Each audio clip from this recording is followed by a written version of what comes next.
Ang mabuting balita ng Panginoon, ayon sa aklat ng Kawikaan,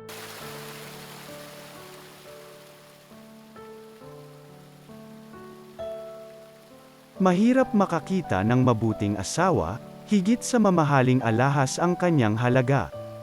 Lubos ang tiwala ng kanyang asawa, at saganang pakinabang ang makakamit niya.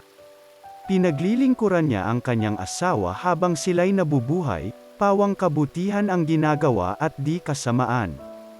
Wala siyang tigil sa paggawa, hindi na halos nagpapahinga, humahabi ng kanyang lino at saka ng lana.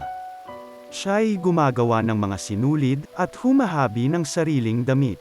Matulungin siya sa mahirap at sa nangangailangan ay bukas ang palad. Magdaraya ang pang-akit at kumukupas ang ganda, ngunit ang babaeng may takot sa Panginoon ay pupurihin ng Baal-ana. Ibunton sa kanya ang lahat ng parangal, karapat-dapat siya sa papuri ng bayan. Ang mabuting balita ng Panginoon.